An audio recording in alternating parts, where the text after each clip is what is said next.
بسم اللہ الرحمن الرحیم۔ شب برات کی نماز کتنی رکعت پڑھیں اور نیت کیسے کریں؟ ناظرین محترم، اکثر لوگ اس مبارک رات میں نماز پڑھتے تو ہیں، لیکن ان سے چند ایسی غلطیاں سرزد ہوتی ہیں جن کی اصلاح انتہائی ضروری ہے۔ آج کی اس تفصیلی گفتگو میں ہم ان تمام پہلوؤں کا نہایت گہرائی سے احاطہ کریں گے کہ شب برات کے نوافل کی نیت کیسے کریں، کیا ان میں سے کوئی خاص صورت پڑھنا لازمی ہے اور کیا ان میں کوئی اور صورت پڑھ سکتے ہیں یا نہیں، کیا اس مبارک رات کی عبادت کے لیے سونا لازمی ہے اور کیا اس عبادت کے لیے سونا ضروری ہے یا بغیر سوئے بھی ہم اپنی رات اللہ رب العزت کی بندگی میں گزار سکتے ہیں۔ شب برات کی نماز کا وقت کب شروع ہوتا ہے اور نماز کا وقت کب تک رہتا ہے، اس کا سب سے افضل وقت کون سا ہے اور اس رات کی کتنی رکعتیں ادا کی جا سکتی ہیں، یہ تمام تر باتیں اور باریکیاں میں آپ لوگوں کے ساتھ شیئر کرنے جا رہی ہوں۔ اس لیے آپ نے اس ویڈیو کو بالکل بھی نظر انداز نہیں کرنا ہے، کیونکہ انشاءاللہ تعالی اس سے آپ کو بہت کچھ سیکھنے کو ملے گا اور آپ کی بہت ساری غلط فہمیاں بھی جلد دور ہو جائیں گی۔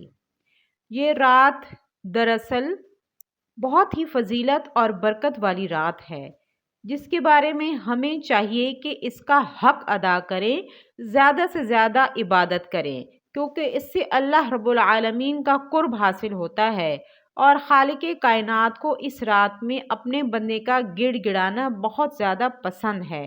یاد رکھیں کہ شب برات کا وقت خاص طور پر قبولیت کا وقت ہوتا ہے، جس میں اللہ رب العالمین دعائیں قبول فرماتا ہے۔ اللہ تبارک و تعالی نے قرآن پاک میں بھی ایسی بابرکت راتوں کا تذکرہ فرمایا ہے جہاں بندہ اپنے رب کے بہت قریب ہو جاتا ہے۔ اللہ تبارک و تعالی کے پیارے بندے راتوں کو اپنے آرام دہ بستروں کو چھوڑ دیتے ہیں تاکہ اپنے خالق کی بندگی کر سکیں۔ اس سے دل کو سکون ملتا ہے، چہرے پر نور پیدا ہوتا ہے اور انسان کے معاملات زندگی میں برکت آتی ہے۔ جو شخص ایسی راتوں میں اللہ رب العزت سے جڑنے کا عادی ہو جاتا ہے، اسے کائنات کی ہر شے سے بے نیازی حاصل ہو جاتی ہے، کیونکہ اس کا تعلق کائنات کے مالک سے براہ راست جڑ جاتا ہے۔ اب آئیے بات کرتے ہیں کہ شب برات کی نماز کی نیت کیسے کریں۔ تو ناظرین محترم، در حقیقت نیت دل کے پختہ ارادے کا نام ہے۔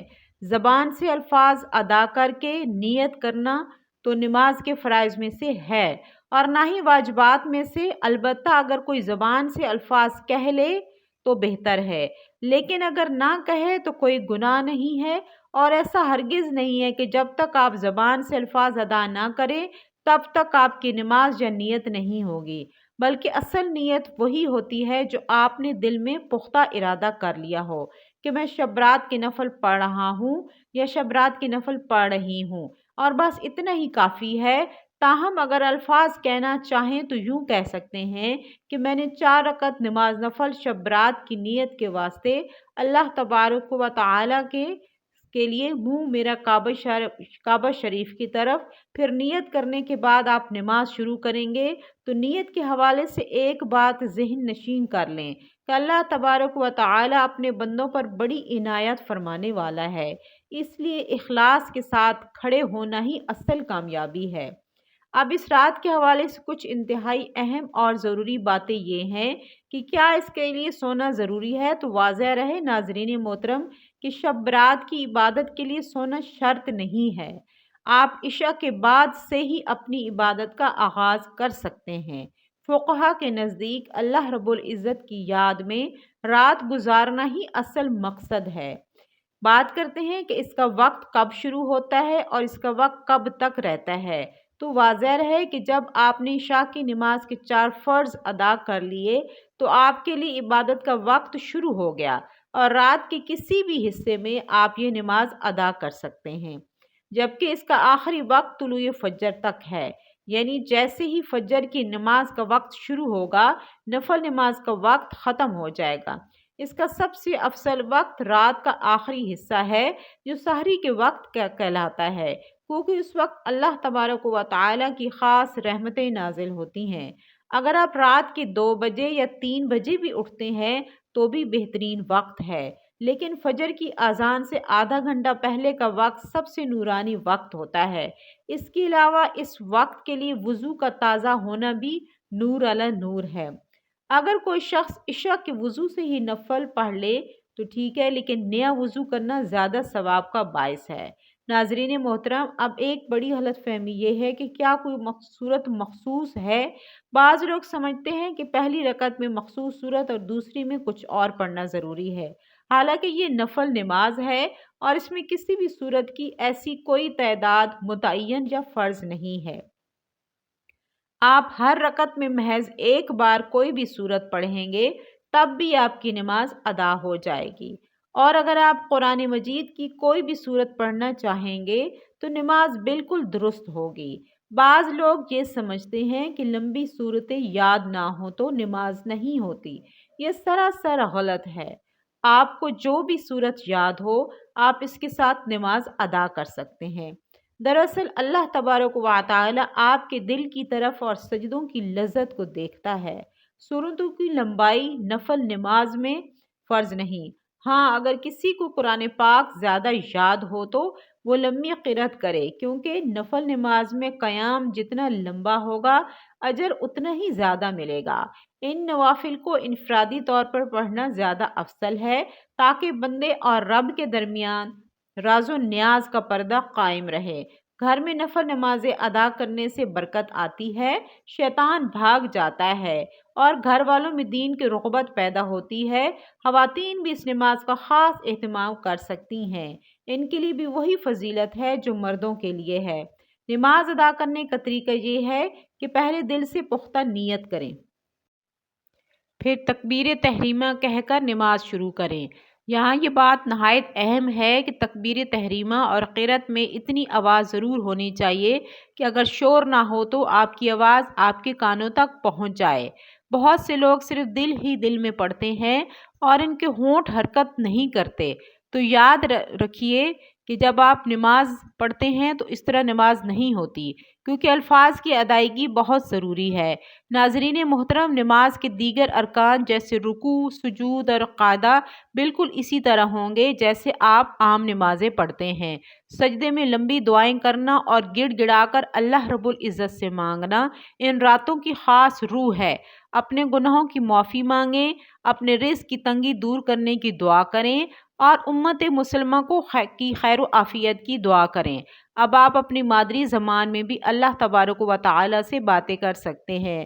اللہ تبارک و تعالی تو دلوں کے بھید جانتا ہے، وہ زیادہ سے زیادہ دل کی آواز سنتا ہے۔ اگر آپ کے پاس وقت ہو تو نماز کے بعد تسبیحات فاطمہ کا ورد کریں اور کثرت سے درود شریف پڑھیں، اس سے آپ کی دعا کی قبولیت کے امکانات مزید بڑھ جاتے ہیں۔ اس وقت کی خاموشی انسان کو اپنے نفس کا محاسبہ کرنے کا موقع دیتی ہے۔ دن بھر کی مصروفیت میں انسان اکثر اللہ تبارک و تعالی کو بھول جاتا ہے، لیکن یہ وقت صرف اور صرف خاص الخاص اللہ تبارک و تعالی کے لیے مخصوص ہوتا ہے۔ ناظرین محترم، علماء کرام فرماتے ہیں کہ ایسی راتوں کی عبادت سے انسان کی دنیا میں وہ طاقت پیدا ہوتی ہے جو تقدیر بدلنے کی صلاحیت رکھتی ہے۔ اگر آپ کسی بڑی پریشانی میں مبتلا ہیں یا کوئی ایسی حاجت ہے جو پوری نہیں ہو رہی ہے تو اللہ تبارک و تعالی کے سامنے رو کر مانگیں، کیونکہ سحری کی پکار کبھی خالی نہیں جاتی۔ شب برات کی جو رات ہے، اس رات میں ہم نے عبادت کی کثرت کرنی ہے، زیادہ زیادہ عبادت کرنی ہے، قیام کرنا ہے، جس طرح کہ حدیث میں آیا ہے قیام کرو، اور قیام یعنی آپ نوافل کی کثرت کریں۔ اگر آپ کی نماز قضا ہے تو آپ اپنی قضا نمازیں ادا کرتے رہیں۔ مقصد اس رات میں قیام کرنا ہے، نوافل پڑھنے ہیں۔ بالکل آپ پڑھیں، جتنی مرضی رکعتیں آپ پڑھنا چاہتے ہیں پڑھ سکتے ہیں۔ پوری رات آپ قیام کریں یا پھر کچھ دیر آپ تلاوت کریں، لیکن جو خاص 4 رکعت نماز میں آپ لوگوں کو بتانے جا رہی ہوں یہ آپ نے مس نہیں کرنی، یعنی یہ کہ آپ نے چھوڑنی نہیں ہے۔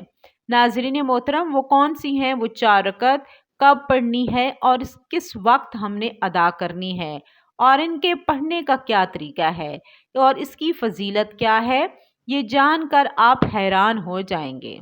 یہ وہ نماز ہے جس کی تلقین خود نبی کریم حضرت محمد مصطفیٰ صلی اللہ علیہ وآلہ وسلم نے اپنے پیارے چچا حضرت عباس رضی اللہ تعالیٰ عنہ کو فرمائی تھی، اور آقا کریم علیہ الصلاۃ والسلام کا فرمان ہے کہ اس نماز سے زندگی کے اگلے پچھلے صغیرہ اور کبیرہ، پرانے نئے تمام گناہ معاف ہو جاتے ہیں۔ اللہ کو یہ نماز بہت زیادہ محبوب ہے۔ آقا کریم علیہ الصلاۃ والسلام نے اپنے چچر سے ارشاد فرمایا تھا کہ اے چچا جان، اگر ہو سکے تو یہ نماز روزانہ پڑھیں، ورنہ ہفتے میں ایک بار یا مہینے میں ایک بار یا سال میں ایک بار یا زندگی میں ایک بار ضرور پڑھیں۔ تو یہ رات ہم نے خاص عبادت کے ساتھ گزارنی ہے، 15ویں یعنی شب رات کی رات، اور اس رات میں اس عظیم نماز کا اہتمام کریں، قرآن مجید کی تلاوت کریں اور توبہ و استغفار کا اہتمام کریں، اور یہ 4 رکعت آپ نے ضرور پڑھنی ہے۔ اور ناظرین محترم، وہ کیسے پڑھنی ہے؟ نیت اصل دل کا پختہ ارادہ ہے۔ آپ نے دل میں ارادہ کر لینا ہے کہ 4 رکعت نفل نماز اس طریقے پر پڑھ رہا ہوں یا پڑھ رہی ہوں جس کی نبی پاک صلی اللہ علیہ وآلہ وسلم نے تلقین فرما دیا۔ یہ آپ کی نیت ہوگی۔ اس کے بعد پڑھنے کا کیا طریقہ ہے؟ سب سے پہلے آپ نے تکبیر تحریمہ کہہ کر آپ سلام پڑھیں گے، اور ثنا مکمل ہونے کے بعد یعنی ثنا مکمل کرنے کے بعد آپ نے تیسرا کلمہ یعنی سبحان اللہ والحمد للہ ولا الہ الا اللہ واللہ اکبر 15 مرتبہ پڑھنا ہے۔ اس کے بعد اعوذ باللہ من الشیطان الرجیم بسم اللہ الرحمن الرحیم پڑھ کر سورہ فاتحہ اور کوئی سورت پڑھیں گے۔ پھر رکوع سے پہلے 10 مرتبہ یہی کلمات پڑھیں، پھر رکوع میں جا کر رکوع کی تسبیح کے بعد 10 مرتبہ، رکوع سے کھڑے ہونے یعنی قوما میں 10 مرتبہ، پہلے سجدے کی تسبیح کے بعد 10 مرتبہ، دونوں سجدوں کے درمیان بیٹھ کر یعنی جلسہ میں 10 مرتبہ، دوسرے سجدے میں سجدے کی تسبیح کے بعد 10 مرتبہ یہ کلمات پڑھیں گے۔ اس طرح ایک رکعت میں 75 مرتبہ یہ کلمات ہوں گے، اور 4 رکعت میں ان کی تعداد 300 مکمل ہو جائے گی۔ دوسری رکعت میں پھر اسی طرح ثنا کے بعد 15 مرتبہ کلمات پڑھیں۔ قرات اور بقیہ تمام ارکان میں 10 مرتبہ یہ کلمات دہرائے جائیں گے۔ تشہد اور دعا پڑھ کے دائیں بائیں سلام پھیر دیں گے۔ تو اس طریقے سے ہم نے یہ 4 رکعت ادا کر لی۔ اور یہ پڑھنی کب ہے؟ عشاء کے بعد سے لے کر طلوع فجر تک، یعنی فجر کا وقت شروع ہونے سے پہلے تک آپ رات کے کسی بھی حصے میں یہ 4 رکعت نماز نفل پڑھ سکتے ہیں، لیکن افضل وقت رات کا آخری حصہ ہے، یعنی جو صبح سحری کا وقت ہوتا ہے، اس میں یہ نماز ادا کرنا سب سے افضل ہے۔ یہ مغفرت کی عظیم گھڑی ہے، یہ ہمیں مس نہیں کرنی چاہیے، یہ ہماری رہنی نہیں چاہیے۔ اس رات میں اور اس کے بعد جو اللہ تعالیٰ سے حاجت طلب کریں گے، بخشش طلب کریں گے، اللہ تبارک و تعالی آپ کی تمام حاجات پوری فرمائیں گے اور آپ کو گناہوں کی بخشش عنایت فرمائیں گے۔ اللہ تعالیٰ ہمارے اس رات میں زیادہ سے زیادہ عبادت کرنے کی توفیق عطا فرمائے اور زیادہ سے زیادہ نیکیاں کمانے کی توفیق عطا فرمائے، آمین ثم آمین۔ ناظرین، کمنٹ باکس میں اللہ تعالیٰ کے 99 ناموں میں سے ایک نام ضرور ٹائپ کریں۔ اللہ آپ کا حامی و ناصر ہو، آمین۔